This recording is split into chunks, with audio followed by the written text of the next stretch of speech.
So ఇంకోటి ఏంటంటే అంటే రైతు ఒక శక్తివంతంగా తయారవ్వాలంటే అంటే ఉమ్మడిగా కలిసికట్టుగా ఉంటే అంటే మార్కెట్లో ధరగా లేకపోతే అమ్ముకునే క్రమంలో ఏదైనా బాగుంటుందనే ఒక అభిప్రాయం ఉంది, అందరు చెప్తా ఉన్నారు. సో ఆ క్రమంలో రైతులు కలిసి ఉండాలంటే ఇప్పుడు సహకార సంఘాలు అవ్వచ్చు లేకపోతే ఎఫ్యూఎల్ కావచ్చు, ఏ విధంగా నిర్మాణం అవ్వాలంటారు? అంటే ఇప్పుడు దేశంలో కమతాల విస్తీర్ణం తగ్గుతుంది. అంటే ప్రతి రైతు తను సొంతంగా చేసుకోలేడు ఏదైనా కూడా. సో అందుకొరకు ఉమ్మడిగా చేయటం చాలా మంచి అంటే ఆలోచన, అది అవసరం కూడాను. ఒకటి సహకార సంఘాలు, ప్రైమరీ అగ్రికల్చర్ క్రెడిట్ సొసైటీస్ ఏవైతే ఉన్నాయో వాటిని బలోపేతం చేయటం ఒకటి. అంటే దాదాపు 1,00,000 సంఘాలు దేశంలో ఉన్నవి. మన రాష్ట్రంలో దాదాపు 900 సంఘాలు ఉన్నాయి తెలంగాణలో. మెంబర్షిప్ ఏదైతే ఉందో 13 కోట్లు దేశం మొత్తం మీద ఉంటే, కానీ దీంట్లో బారోయింగ్ మెంబర్షిప్ ఓన్లీ 30%. అంటే 4-5 కోట్ల కంటే ఎక్కువ మంది రుణాలు పొందట్లేదు. దానికి ఈ ప్రాథమిక సహకార సంఘాలని బలోపేతం చేసి వాళ్ళ అందరి సభ్యులకు రుణాలు వచ్చేటట్టుగా చేయడం ఒకటి.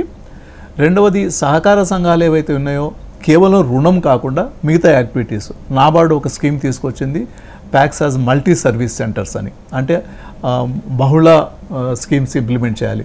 ఇన్పుట్ సప్లై నుంచి ఫెర్టిలైజర్స్ వాటి నుంచి ప్రాసెసింగ్, మార్కెటింగ్ వీటన్నింటిని కూడా చేపట్టాలి అనేది నాబార్డు ఒక స్కీమ్ తీసుకొచ్చింది. అది దాంట్లో దేశం మొత్తం మీద దాదాపు 30,000 సంఘాలకు ఎంతో వచ్చింది. కానీ అదే స్కీమ్ని మనం అన్ని సంఘాలకు విస్తరించాల్సిన అవసరం ఉంది. అయితే ప్రభుత్వం 3 ఏళ్ల క్రితం ఈ ఫార్మర్స్ ప్రొడ్యూసర్స్ ఆర్గనైజేషన్స్ ఎఫ్పిఓస్ అనే కాన్సెప్ట్ అంతకుముందు నాబార్డు కూడా చేసింది. బట్ భారత ప్రభుత్వం దేశంలో 10,000 సంఘాలు పెట్టాలి, ఎఫ్పిఓస్ పెట్టాలి అనేది ఒక స్కీమ్ తీసుకురావడం. తర్వాత 3 సంవత్సరాలకి ఆ ఎఫ్పిఓ నడపడానికి ఏదైతే ఖర్చులు ఉన్నాయో వాటిని భారత ప్రభుత్వం భరించడం, అండ్ ఏ ఏజెన్సీస్ ద్వారా అయితే ఈ సంఘాలు పెట్టబడుతున్నాయో వాటికి కూడా భారత ప్రభుత్వం సపోర్ట్ ఉంది. అయితే ఈ 3 ఏళ్ల లిమిటేషన్ కొంత ఇబ్బంది కలిగిస్తుంది. ఒకటి ఎందుకొరకంటే రైతుల్ని గుర్తించటం, వాళ్ళని కన్విన్స్ చేయటం, సంఘంలో సభ్యులు చేర్చుకోవటం, ఈ మొబిలైజేషనే సంవత్సరంన్నర దాటుతుంది. మిగిలిన టైంలో వాళ్ళ ద్వారా యాక్టివిటీస్ చేయించడం అనేది కొంచెం ఇబ్బందిగా ఉంటుంది.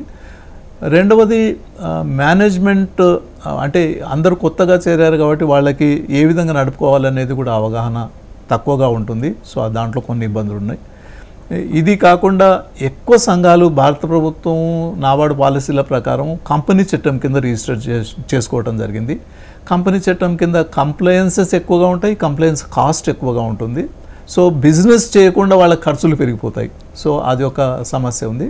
కాకుంటే బ్యాంక్ లింకేజ్ అంటే వీటన్నింటికి కూడా వీలైనంత త్వరలో బ్యాంక్ రుణాలు అందాలి, అప్పుడు యాక్టివిటీస్ చేసుకోవడానికి వీలుగా ఉంటుంది.